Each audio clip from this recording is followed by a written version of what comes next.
예, 오늘 함께 나누실 말씀은 열왕기상 21장 1절부터 10절까지 말씀을 나누겠습니다. 제가 읽겠습니다. 그 후에 이 일이 있으니라. 이스라엘 사람 나봇에게 이스라엘에 포도원이 있어 사마리아의 왕 아합의 왕궁에 가깝더니 아합이 나봇에게 말하여 이르되 내 포도원이 내 왕궁 곁에 가까이 있으니 내게 주어 채소밭을 삼게 하라. 내가 그 대신에 그보다 더 아름다운 포도원을 내게 줄 것이요 만일 내가 좋게 여기면 그 값을 돈으로 내게 주리라. 나봇이 아합에게 말하되 내 조상의 유산을 왕에게 주기를 여호와께서 금하실지로다 하니 이스라엘 사람 나봇이 아합에게 대답하여 이르기를 내 조상의 유산을 왕께 줄 수 없다 하므로 아합이 근심하고 답답하여 왕궁으로 돌아와 침상에 누워 얼굴을 돌리고 식사를 아니하니 그의 아내 이세벨이 그에게 나와 이르되 왕의 마음에 무엇을 근심하여 식사를 아니하나이까. 왕이 그에게 이르되 내가 이스라엘 사람 나봇에게 말하여 이르기를 내 포도원을 내게 주어 돈으로 바꾸거나 만일 내가 좋아하면 내가 그 대신에 포도원을 내게 주리라 한즉 그가 대답하기를 내가 내 포도원을 내게 주지 아니하겠노라 하기 때문이로다. 그의 아내 이세벨이 그에게 이르되 왕이 지금 이스라엘 나라를 다스리시나이까. 일어나 식사를 하시고 마음을 즐겁게 하소서. 내가 이스라엘 사람 나봇의 포도원을 왕께 드리리이다 하고 아합의 이름으로 편지들을 쓰고 그 인을 치고 봉하여 그의 성읍에서 나봇과 함께 사는 장로와 귀족들에게 보내니 그 편지 사연에 이르기를 금식을 선포하고 나봇을 백성 가운데 높이 앉힌 후에 불량자 두 사람을 그의 앞에 마주 앉히고 그에게 대하여 증가기를 내가 하나님과 왕을 저주하였다 하게 하고 곧 그를 끌고 나가서 돌로 쳐 죽이라 하였더라. 여기까지 말씀을 나누겠습니다. 오늘의 그 말씀의 개요는 나봇이라고 하는 사람이 포도원을 가지고 있었는데 아합이 그것을 얻고자 하였으나 나봇이 하나님이 주신 기업이므로 다른 것으로 대체할 수 없다고 이야기하자 아합이 그 사실을 이세벨에게 말하게 되고 이세벨이 모함을 하여 나봇을 죽이고 그 포도원을 취하는 것이 오늘 본문의 전체 내용입니다.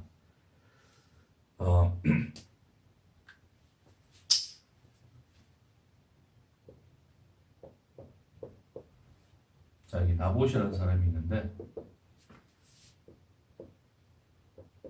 아합이 그에게 포도원을 내게 달라고 그러죠. 자, 그것 대신에 내가 다른 포도원을 주거나 돈을 주겠다. 후한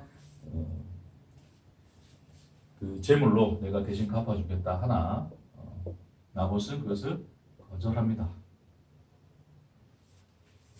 자, 아합이 이 포도원을 자기가 원했던 이유가 뭐냐면 이 포도원을 자신의 채소밭으로 만들겠다 그래요. 근데 우리 채소밭 하면 이제 거기서 곡식을 키우고 하는 걸로 생각할 수 있는데 아합이 곡식이 부족하고 자기가 먹을 게 부족해서 구했겠습니까? 그러지 않을 겁니다. 아합이 지금 원래 있던 궁이 아닌 여러 주석가들에 의하면 또 다른 하나의 별궁, 아합이 자기가 늘 머물렀던 지역이 아닌 다른 지역이었던 별궁이 있었는데 그 별궁의 그 근처에서 이 이스라엘 사람 나봇의 포도원을 발견하고 이제 그 포도원을 요구했다라고 보통 이제 그렇게 추정을 하는데 결론적으로는 그것이 어떻든지 간에 관계없이 아합이 채소밭을 얻기 위해서 이 포도원을 이제 자기가 돈으로라도 주고 후한 금액을 쳐주고 사겠다라고 하는 것은 단순히 이제 채소밭을 하나 더 가져서 더 많은 곡식을 얻고자 함이 아니라 이제 이걸 히브리 원문으로 우리가 좀 살펴보면 이 채소가 야라크라는 그 말로 되어 있는데 야라크라는 뜻은 어떤 푸른 식물, 푸른 풀 이런 것들을 의미한다고 하는 것입니다.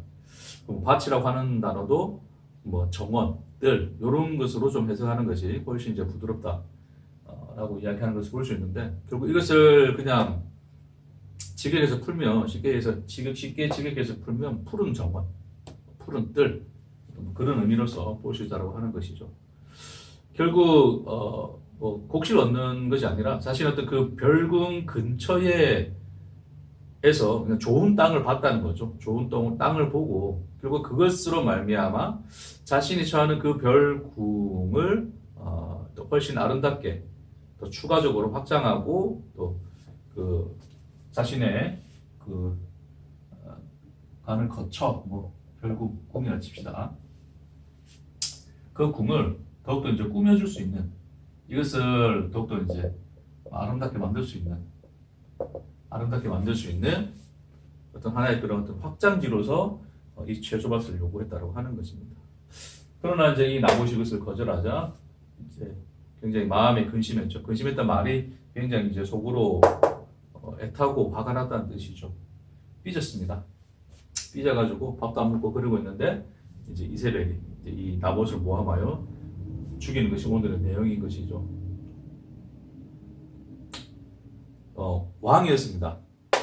그냥 이게 백성이었고, 그래서 아합이 그에게 더 좋은 포도원을 주겠다라고 하는 것은 나봇이 가진 자신의 그 나봇이 가진 이 포도원보다도 훨씬 더 큰 보상이 되게 해주겠다라고 하는 거예요. 원한다면 그것을 돈으로 주겠다. 왕이 주겠으니 보상을 해주겠으니 얼마나 많이 해주겠습니까? 나봇의 입장에서도 그러면 이제 보상을 받아서 자신은 또 포도원을 주고 자기는 더 좋은 포도원을 얻든지 아니면 돈을 얻든지 지금 살고 있는 그 삶의 형편보다도 훨씬 더 좋은 어떤 미래를 꿈꿀 수 있는 기회가 있었음에도 불구하고 나봇은 그것을 거절하게 되죠. 자, 거절하게 되는 이유가 뭐냐면 그것은 하나님의 율법에 뭐라 되어 있냐면 하나님이 토지에 대한 그 법을 세우셨죠. 그 법에 대한 내용을 간단하게 우리가 살펴보면 토지법이 레위기 25장에 나와 있습니다. 레위기 25장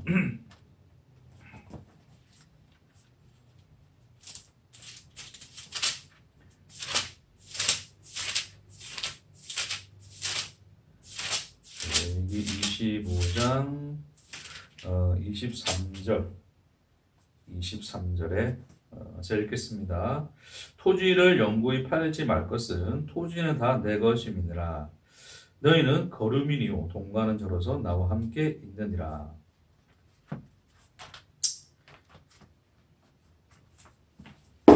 자, 그래서 하나님이 이스라엘 백성에게 이제 땅을 주시고 약속의 땅이죠. 젖과 꿀이 흐르는 그 땅을 주시고 그 땅을 이제 각 기업별로 또 각 개인별로 분배해 주시면서 하신 말씀이 뭐냐면 땅을 가지고 너희가 사고 팔지 말라 그러는 거예요. 이유가 뭐냐면 그 땅은 전부 다 내 것이다. 그리고 너희는 내가 너희에게 준 그 땅에서 거류하는 거류민이다. 그런 얘기 말씀을 하신다고 하는 것입니다. 결국 이 나봇은 하나님이 주신 기업이므로 내가 당신에게 줄 수가 없다라고 이제 거절을 하는 거예요. 굉장히 율법을 잘 지킨 사람이죠.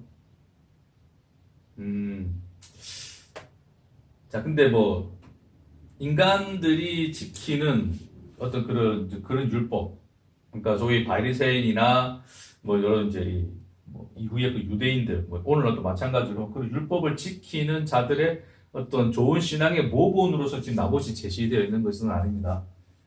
그러나 중요한 것은 이 나봇은 하나님의 율법에 명시된 그 하나님의 기업, 이 기업을 포기하지 않는 자로 여기서 나타났다고 하는 것이죠.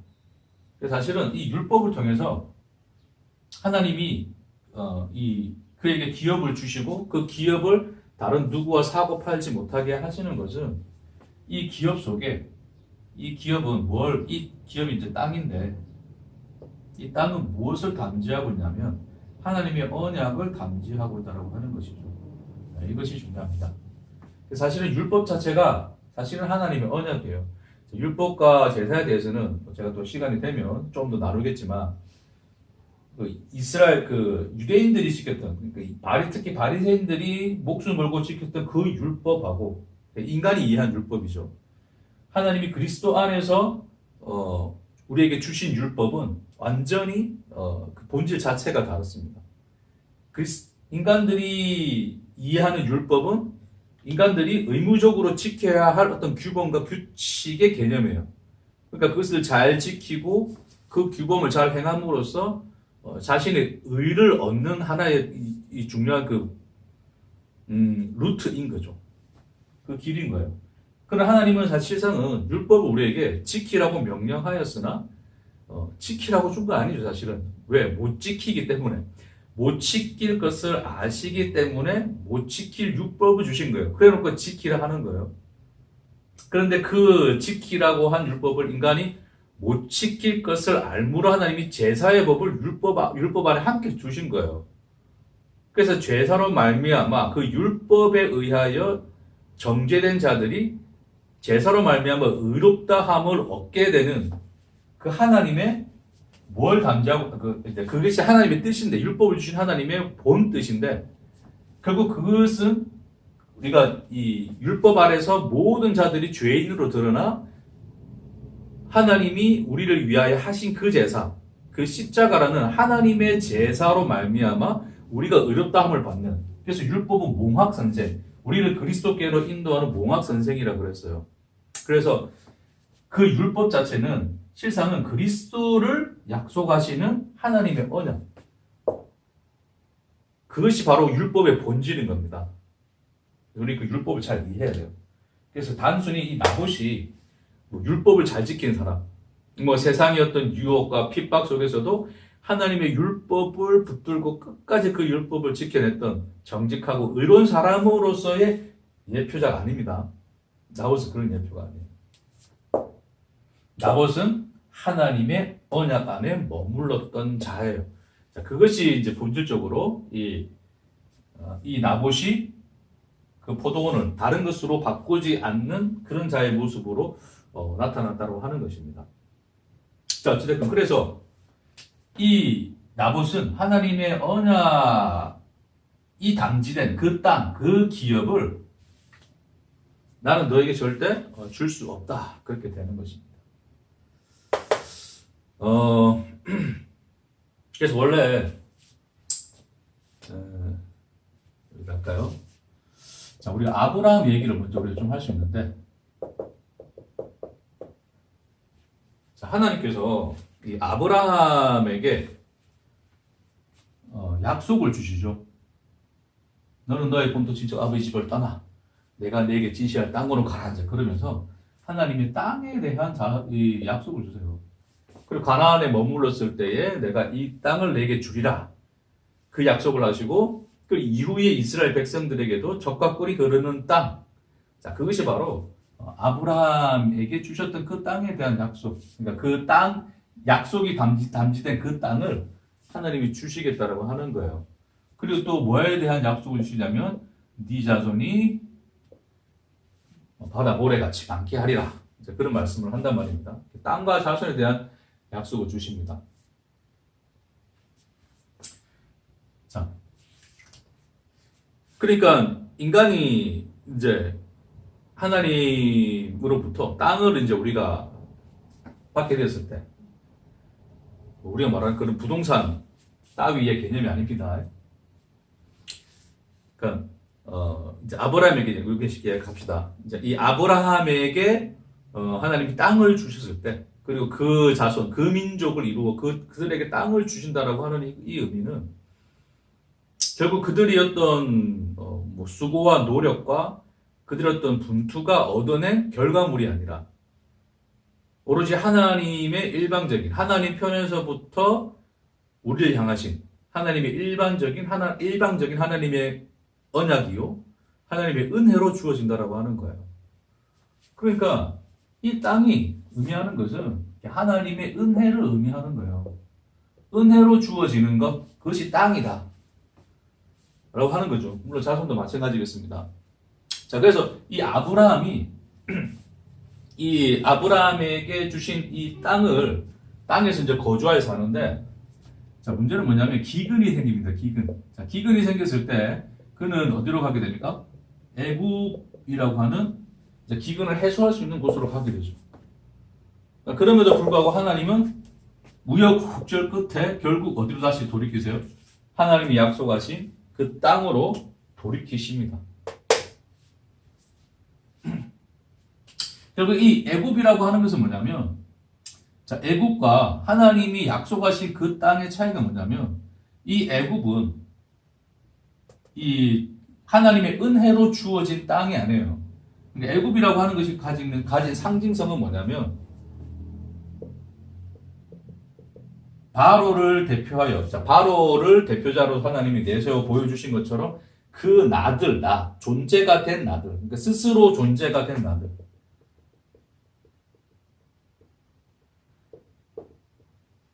스스로 존재가 됐다는 것이 스스로 하나님이 됐다는 뜻이거든요. 그게 우리 원초적인 죄지 않습니까? 자, 그래서 그 스스로 된 그 스스로 하나님이 된 그 나들의 땅이에요. 그것의 대표자로서 바로가 서 있었던 거고, 결국 그 땅으로부터 이제 이스라엘 백성은 출애굽하여 하나님이 약속하신 은혜의 땅으로 들어가게 되는 것이죠. 그래서 결론적으로 바로 이야기하면 이 하나님의 은혜라고 하는 것은 스스로 존재가 되는 것이 아니라 하나님으로 말미암아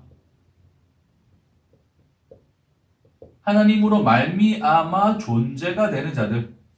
그러니까 절대 의존적 존재, 하나님께 구속된 절대 의존적 존재가 되는 자들이 존재가 되는 곳이 바로 하나님이 약속하신 그 땅에 있는 거예요. 그 땅으로 보내겠다는 겁니다, 하나님이. 그래서 하나님으로 말미암아서만 존재하게 되는 것을 우리는 은혜라 그러는 거예요. 그러니까 이 나들의 땅, 애굽에서 스스로 존재가 된 자들의 땅에서의 삶의 방식은 뭡니까? 결국 자기의 의였죠. 자기의 수고와 노력으로서 자기의 존재성을 채우고 완성하는 자들의 땅이에요. 그러니까 그 땅의 소산을 땀을 흘린 만큼 먹는 겁니다. 내가 땅을 하나님이 이제 그것을 하나님 저주로서 아담에게 주신 건데, 네가 땀을 흘려야 수고하여야 그 땅의 소산을 먹으리라는 그 하나님의 말씀이 결국 이루어지는 그 땅이 애굽이에요. 그게 지금의 세상인 거고. 왜 그렇습니까? 네가 스스로 존재가 되고자 했으니 네 스스로 자기 의를 채워 너의 존재성을 채워 살게 될 거야가 그게 바로 하나님의 심판이고 저주인 거죠. 그래서 사실은 이 애굽은 하나님의 은혜에서 벗어난 그 자기 의를 추구하고 자신의 존재를 증명하기 위하여 고군분투하는 그 땅을 이야기하는 것입니다. 그것이 오늘날 그 살아가는 모든 사람들의 삶의 터전이고 그 삶의 모습, 그 죄인들의 실상인 거예요. 그래서 이 아브라함이 그 땅으로 기근으로 말미암아 넘어갔어요. 갔다가 결국 하나님이 이 애굽의 땅에서 다시 하나님은 고집스럽게 돌이키십니다. 그리고 심지어 이삭이 또 똑같은 상황에 맞닥뜨렸을 때 하나님 뭐라 그러시냐면 아브라함 글로 갔으나 너는 가지 마라 라고 하나님이 나타나셔서 직접 그런 얘기도 하시죠. 그래서 하나님이 고집하시는 그 땅은 바로 이 땅, 하나님의 약속, 은혜로 말미암아 존재하는 그 땅을 하나님은 고집하신다라고 하는 것입니다. 그럼 결론적으로 이 땅과 자손에 대한 얘기인데, 그럼 땅과 자손은 무엇을 위한 것인가? 무엇을 위한 것이었습니까? 우리 이제도 여러 번 많이 나눴지만 결국 궁극적으로 이 땅 위에 누가 오시냐면 예수 그리스도가 오시고 예수 그리스도의 십자가가 그 땅 위에 세워지게 되는 거죠. 그래서 젖과 꿀이 흐르는 땅이라 하나님이 칭하시면서 말씀하시는 거예요. 젖과 꿀이 흐르는 게 이 가나안 말고 훨씬 좋은데 맞습니다. 사실은 이 애굽이 훨씬 더 젖과 꿀이 흐르는 땅이에요. 이걸 그냥 바로 쫓아내시고 주셨으면 얼마나 좋았을까가 우리의 생각인데, 하나님이 택하시고 지정하신 그곳이 바로 하나님이 아브라함에게 약속하신 땅이라고 하는 것입니다. 근데 그 땅에 예수 그리스도가 오시고 그 자손은 뭘 하느냐? 그 자손은 이 예수를 십자가에 달아 죽이는 자손이 되는 거예요. 이 백성들이 십자가에 뭐 로마 병정이 실행은 하였으나 로마인들이 실행은 하였으나 그것을 이루게 한 자들은 다 하나님 백성이잖아요. 하나님의 백성 중에 백성이라 칭함을 받는 그런 제사장, 대제사장들과 뭐 율법사들과 바리새인들, 뭐 사두개인들 다 그런 자들이 예수를 십자가에 달아 죽이죠.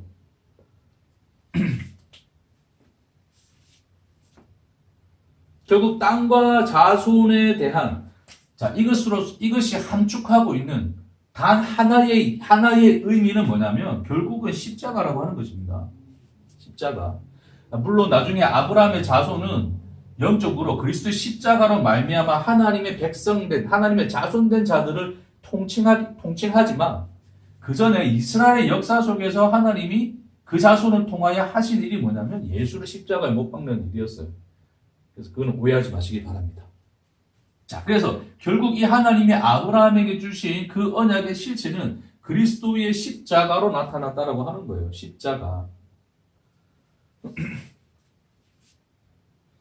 결국 이 십자가가 뭡니까? 이 십자가 자체가 뭐예요? 하나님의 은혜요. 십자가로 말미암아 우리는 존재하게 되는 거란 말이에요. 그것이 하나님의 백성으로 자녀로 거듭나는 것이고 그것을 구원이라고 이제 성경 우리에게 말씀하고 있다라고 하는 것이죠. 자, 그래서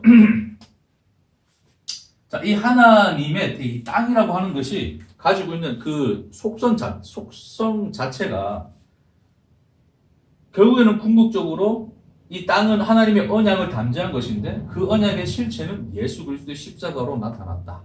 그래서 하나님이 이 구약의 그 율법 속에서도 이 땅에 대한 토지에 대한 그 율법을 주실 때 우리가 읽었던 레위기 25장 지금 23절의 말씀 이후에도 보면 이제 그 땅을 가진 자가 가난하게 되어서 그 형제가 물을 자도 없어서 너무 힘들어서 누구한테 판다 할지라도 그래서 그 땅을 어쩔 수 없이 그 사람을 위해서 누가 샀다 하더라도 결국에는 희년이 될 때는 돌려줘야 되는 거예요. 그 땅을 돌려줄 뿐만 아니라 그 사람을 종에서 놓여줘야 돼요. 그러니까 자유를 얻게 하는 거죠. 그러니까 그 땅과 함께 그 사람을 되돌려 주게끔 하나님이 말씀하셨어요. 그러니 그 땅이라고 하는 거, 하나님이 주신 그 은혜라고 하는 것은 실상은 무엇으로도 바꿀 수 없다라고 하는 것이죠.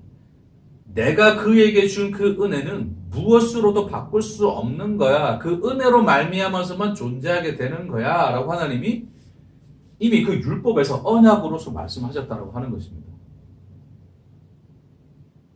여러분, 그 역사적으로 우리는 알긴 알겠지만, 희년이라고, 희년, 제도라고 그러는데, 제도를 떠나서 희년이라고 하는 이 해가 이스라엘의 역사 속에서 지켜진 적이 없어요. 이스라엘 속에서. 그러니까 이스라엘 속에서는 한 번도 희년이 있었던 적이 없습니다. 그런데 율법이 명시되어 있어요. 왜 명시되었습니까? 신기하죠, 그렇죠? 한 번도 이룰 수 없는 게 명시되었어요. 그러니까 율법 자체를 인간이 지킬 수 있는 거예요. 못 지키는 거예요. 못 지켰다가 역사적으로 증명되는 것이 하나의 희년의 제도예요.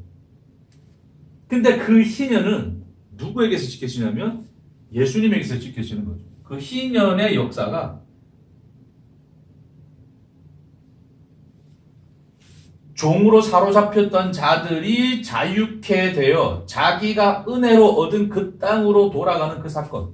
그것이 바로 희년인데 그 희년이 지켜지는 것은 오직 그리스도의 십자가에서 지켜진 거예요. 그래서 주님의 십자가가 희년이 되는 것이고 그 희년이 선포되는 거예요.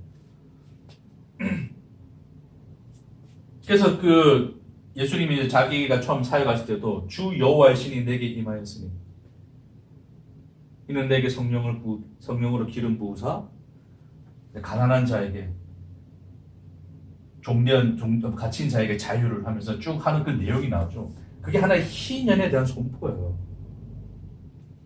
그러니까 그 희년을 예수께서 오셔서 선포하시고 종되었던 그 죄의 종되었던 그 땅에 매였던 그 자들을 돌이켜 자기의 땅, 하나님이 땅으로서 언약하신 그 십자가, 그 십자가로 돌아오게 하시는 거예요.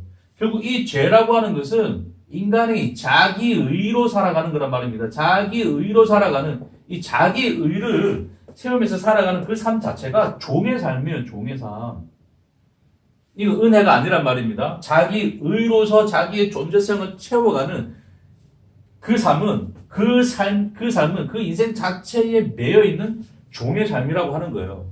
그래서 그 매였던 자들을 예수께서 희년을 선포하여 돌아오게 하시는 거죠. 어디로? 하나님의 은혜의 땅으로, 은혜 속으로 하나님이 불러들이신단 말입니다. 하나님으로 말미암아서만 존재하는 자, 십자가 안에서 존재가 된 자들로 하나님이 거듭나게 하시는 거예요. 그것을 구원이라고 하는 거예요. 자, 그래서 이제 이 희년은 오직 그리스도의 십자가, 예수의 십자가에서만 그 실체로서 지켜지는 겁니다. 그래서 율법이 완성되는 거예요. 그래서 이 희년에 대한, 그래서 땅과 함께 이 희년은 함께 이 언약, 그 율법으로서 들어가 있는데, 이 희년에 대한 약속, 그 언약이 예수의 십자가에서만 지켜진다고 하는 것입니다. 그래서 이 나봇이라고 하는 사람은, 물론 그 사람이 이 모든 것을 실체를 알았다고는 우리는 알 수는 없는 것이죠. 그러나 이 나봇은 무엇으로서 예표되어져 있냐면, 결국 그 하나님의 언약 안에 있는 하나님의 백성의 모습으로서 예표되어져 있는 거예요. 그가 고집하는 게 뭡니까? 땅을 줄 수 없다라고 하는 거죠. 그게 뭐예요? 그게 뭡니까? 결국 이 하나님의 은혜, 주님이 주신 은혜를, 땅은 하나님이 우리에게 기업으로 주신 것은 하나님의 은혜인데, 이 은혜를 무엇으로도 못 바꾸겠습니다. 다시는 나는 그것으로서 나 스스로가 존재가 될 수 없습니다. 라고 하는 하나님의 백성을 예표하는 자로 드러나 있다라고 하는 거예요.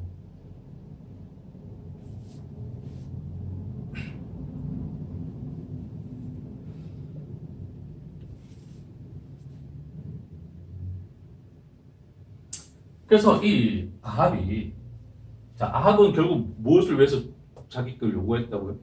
자신의 궁을 더 아름답게 하는 거예요. 궁. 그게 자기 집이죠, 집.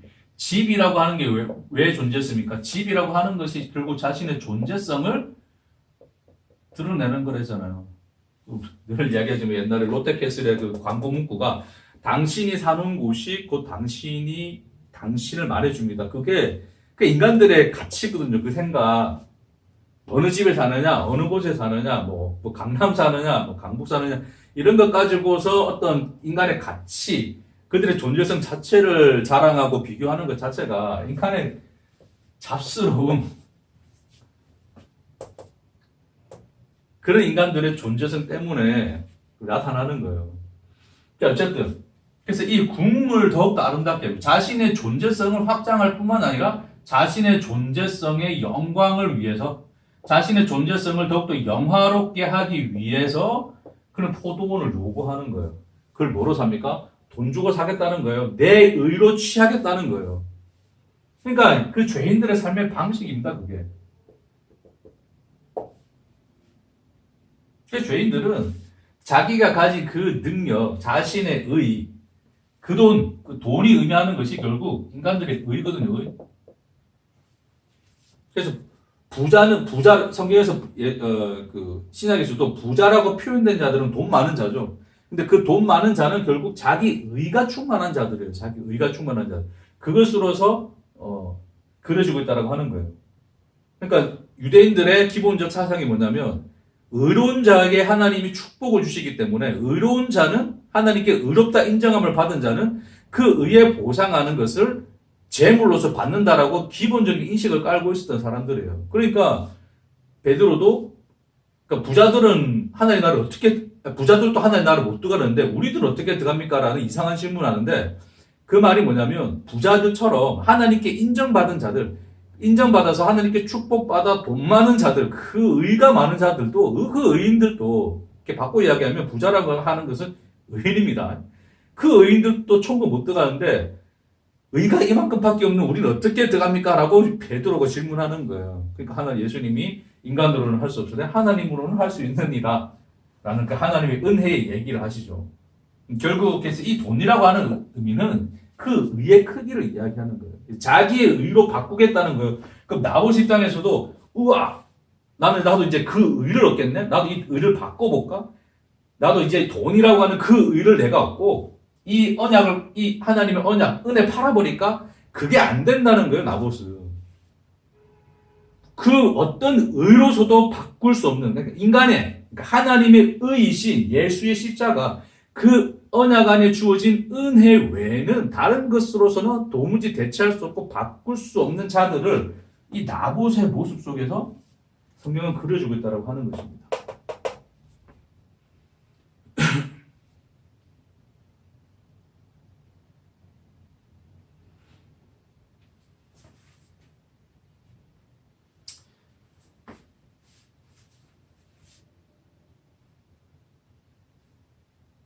결국 그래서 이 나봇은 이제 모함을 당해요. 모함을 당해서 죽게 되죠. 그 모함을 당해서 죽게 되는 그 모습이 마치 예수 그리스도의 이제 주님이 이제 십자가에 달리시는 그 모든 과정 속에서 보여져 나타난 그 모습과 굉장히 많이 닮아 있습니다. 모함을 당합니다. 뭐로 모함 당합니까? 왕과 하나님을 저주했다 그러는 거예요. 나봇이 하나님을 저주한 자야라고 이세벨이 거짓 문서를 만들어서 왕이 인을 치고 장로들에게 보내어서 거기는 이제 고관들에게 보내어서 이 사람을 심판대 위에 앉히고 돌로 쳐서 죽이게 하죠. 모함 당하여 죽임을 당합니다. 마치 예수님이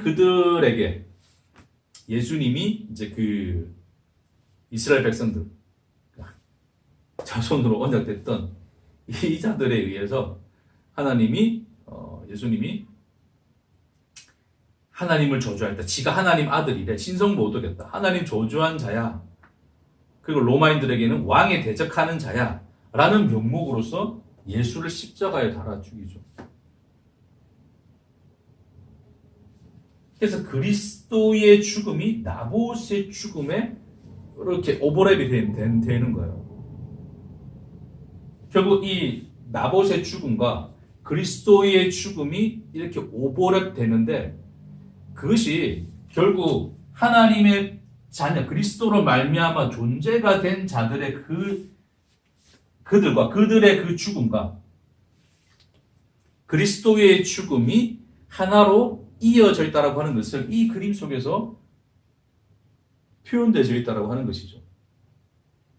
물론 나봇 자체가 나봇이라고 하는 이 사람, 그래서 하나님의 언약, 이 언약을 따라서 결국 그 하나님이 주신 언약의 땅에서 죽은 자, 그래서 예수님의 입장에서도 결국 예수가 하나님으로부터 보냄받은 그런 것처럼 그 땅에 보냄을 받아. 나봇은 자기가 이 땅을 얻고자 한 건 아니거든요. 자기가 얻고자 한 땅은 아닌데 사실 땅은 그냥 주어지는 겁니다. 제2복귀로.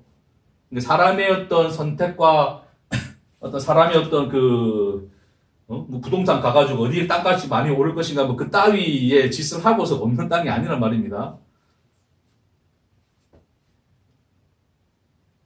하나님이 그냥 죄비 뽑아주는 거예요. 너희 땅에 이거 너 땅이야. 마음에 안 드는데 네 땅이라니까 이제 그래 되면 자기 땅 내는 거란 말입니다. 그러니까 하나님이 보내신 자잖아요. 그리스도가 하나님이 보내시는 거예요. 그러니까 그리스도가 나 여기 갈게요. 그럼 거기 가라. 그래 보내주신 것이 아니란 말입니다. 하나님이 어떻게 보냈어요? 하나님이 지시한 땅, 하나님이 정하신 그 땅, 언약하신 그 땅에 보내시는 거죠. 그러니까 그리스도이신 예수께서 하나님이 언약하신 그 언약의 땅에 오시는 거예요. 언약의 땅을 예수가 그 기업으로 받아서 그 기업을 지키다가 죽는 거예요. 그러니까 나봇이 자기는 뭘 했든 안 했든 어쨌든 제비 뽑아서 하나님이 정하신 그 땅인데 그 땅이 하나님의 언약을 담지한 땅인데 그 언약을 지키기 위하여 죽는 것이 지키기 위해서 그 땅에서 죽잖아요. 그 자기 땅, 언약하신 그 땅에서 죽는 자가 나보신 거예요. 결국 예수가 하나님께서 언약하신 그 땅에 오셔서 그 언약의 땅인 이 세상 그 땅에 오셔서 그 가나안, 그 이스라엘 그 땅에 오셔서 언약하신 그 땅에 오셔서 하나님의 언약을 따라 그 언약을 지키기 위하여 죽는 거예요. 이미 예수의 죽음은 하나님의 언약으로 정하신 거잖아요. 그래서 그 언약을 이루기 위하여 죽는 거란 말입니다. 예수가. 그래서 예수님 십자가에 죽으실 때 뭐라 그래요? 다 이루었다 그러시잖아요. 물론 그것이 뭐 다 갚았다는 뜻으로도 우리가 해석되어지는 건데, 그래서 내가 다 이루었다라는 그 말씀으로서 하나님이 약속하신 그 땅에서 언약을 완성하였음을 주님이 십자가의 죽음 안에서 고백하신 거란 말입니다. 그런 것처럼 나봇은 그 예수의 십자가에서 죽으시는 그 예수를 예표하는 자로서 드러나 있다고 하는 거예요. 그런데 그것이 이 나봇은 그 예수가 이 땅에 오셔서 언약의 땅에 오셔서 자기에게 주신 그 땅, 그 기업을 지키기 위하여 죽는 자로서 예수를 예표하는 그 그림자로서 드러났을 뿐만 아니라 함께 이 아브람처럼 하나님이 끝까지 그 언약, 그래서 희년에서 말씀하신 것처럼 우리가 어디에 팔리고 어디에 가더라도 하나님이 끝까지 그를 추적하여 하나님이 돌이켜 데려오시는 그 자들. 그래서 그 무엇으로도 그 땅, 그 하나님의 은혜를 무엇으로도 바꿀 수 없는 자들. 그 자들은 결국 세상에서 그리스도가 죽는 그 십자가의 죽음처럼 그들도 죽을 거라는 거예요. 그러니까 우리가 자기를 부인하고 자기 십자가를 지고 나를 따를 것이니라 라고 하는 그 말씀처럼 예수의 십자가의 그 죽음이 이 세상 속에서 우리들 안에서 동일하게 일어난단 말입니다. 그래서 바울 또한 내가 그리스도와 함께 십자가에 못 박혀 죽었나니 라는 그 고백이 바로 이 그림 안에서 함께 오버랩 되는 거예요. 결국 하나님의 백성은 우리가 하나님이 그 언약으로서 주신 이 십자가, 이 땅, 그 땅이 뭡니까? 결국 그 땅이 골고다인데, 그 골고다에 세워진 그 십자가로 우리가 돌아가 그리스도 희년의 선포를 듣고 그 십자가로 돌아가 그 십자가 안에 그 하나님의 은혜로 말미암아 존재가 된 자들, 오직 십자가로 말미암아 존재가 된 자들은 하나님이 주신 그 은혜를 무엇으로도 바꿀 수 없는 자들로 산단 말입니다. 그게 나봇의 모형에서 나타나는 거예요. 그리스도와 그 그리스도로 말미암아 존재가 된 자들이 함께 하나되 합일되 연합되어 나타난 모습이 이 나봇의 모습 속에서 드러나는 거예요.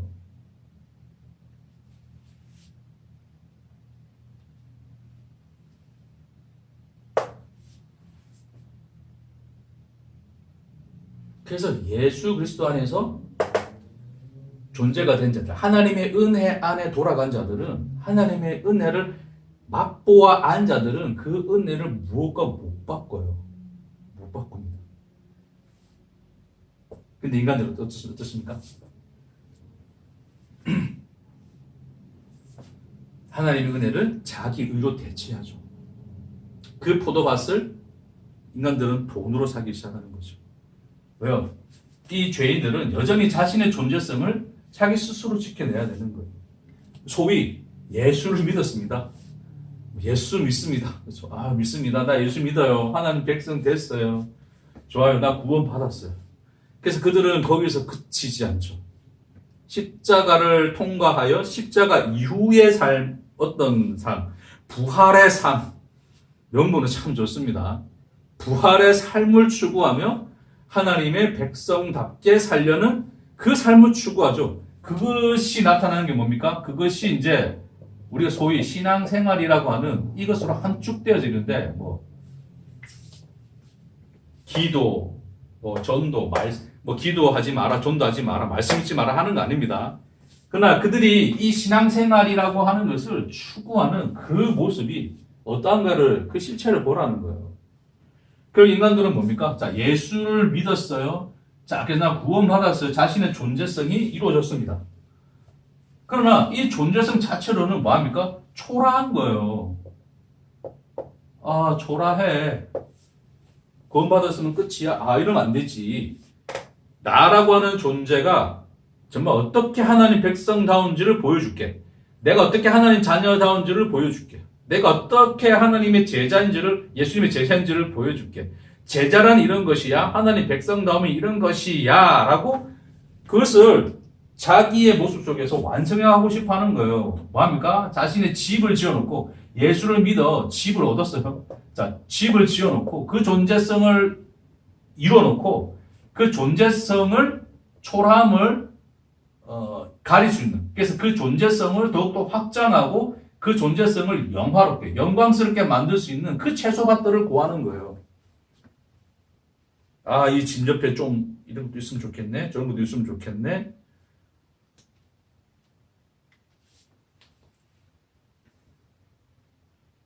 이때까지 기도, 식사 기도만 했는데 이제는 하루에 얼마씩 할까요? 그래 본 적이 없어서 1시간 이상씩은 기도해야지. 일주일에 한 번씩은 금식해야지. 뭐 미디어 금식해야지. 뭐 기타 여러 등등. 기본적으로 주일 성수 안식일은 꼭 지켜야지. 뭐 코로나라도 목숨 걸고 지켜야지. 자, 주일 성수, 뭐 11조, 뭐 11조뿐만 아니라 감사 헌금, 무슨 헌금, 건축 헌금, 뭐 헌금만 하더라도 얼마나 많은 채소밭들이 있어요. 몸만 교회 가면 미안하잖아요. 11조 안 낼 수가 없죠. 기본적으로 해야 되니까. 이게 자신들의 존재성의 근거잖아요. 그 외에도 뭐 좀 더 이제 추가적으로 감사 헌금도 해야 되고, 건축 헌금도 해야 되고, 교회는 그것을 이제 잘 제공을 해주죠. 이름 쓰고, 자기 봉투 만들어주고, 참, 별짓들을 다 합니다. 자, 그래서 이런 것들이 결국 채소밭을 구하는 그 아합의 모습인 거예요. 결국 이런 것은 무엇을 통해서 구합니까? 이거 다 누가 하는 거예요? 지가 하는 거잖아요, 지가. 내 돈 주고 사는 거란 말입니다. 내 의로 취하는 거예요. 내가 더 희생해야 되고, 내가 더 노력해야 되고, 내가 뭔가를 해야 할 것으로 취하는 거지 않습니까? 뭐, 다른 종교에서 도 닦듯이. 결국 그런 것들을 돈을 지불해서라도, 나의, 내가 가진 그 무엇을 지불해서라도 그것을 얻어 채소밭으로 만들어서 나의 집을, 궁을 더 아름답게 만들 거야. 내 존재성을 더욱더 영화롭고 영광스럽게, 하나님 백성답게, 예수님의 제자답게 할 거야. 예수님 제자 되지 말라는 거 아닙니다. 예수님의 제자 되면 다른 의미입니다. 자, 그것도 다음에 우리가 더 시간 날 때 이야기하도록 하고. 그래서 뭐 예수님의 제자답게 살 거야. 어떤 그런 어떤 삶에 대한 자신들이 꿈꾸고 그리는 그 삶을, 그 그려내는 그 그림을 완성하기 위해서 그 채소밭들을 사들이는 거예요, 인간들이. 그게 아합이에요. 그 아합이 우리들에게도 유혹을 하죠, 그렇죠? 내가 더 좋은 곳으로 바꿔줄게. 그럼 하나님의 은혜를 안 자들은 아니야, 그럴 수 없어, 그러는 거예요. 그래서 다른 교회들한테 우리 이딴 소리 듣는 거예요. 우리 교회를 아는 교회가 없습니다. 거의 없는 게 아니고 제가 볼 때는 없는 것 같아요. 알게 되면 이단이라 그러겠죠. 뭐 주일 성수 안 한다고, 11조 안 한다고. 아, 이거 기회가 되면 또 여러분과 함께 우리 교인들하고는 나눴지만 혹시나 또 이렇게 유튜브로 볼 수 있는 여러분들과 함께 나눌 수 있는 기회가 있으면 또 나누도록 하겠습니다. 이것이 오늘의 그 내용의 이 모습이라고 하는 겁니다. 그럼 여러분 물을 수 있죠. 그러면 우리 예수 믿고 뭐 하면 돼? 뭐 아무것도 안 해도 돼요? 아무것도 하지 마세요. 아무것도 안 할 수 있으면 아무것도 하지 마세요. 그게 정말 좋네 그거.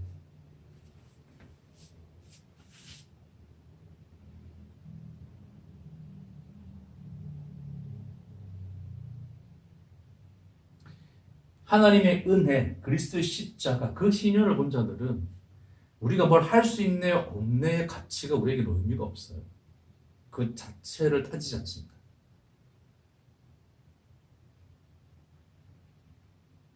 뭐 그리스도인들과 뭐 기도 안 해도 되나요? 아니요.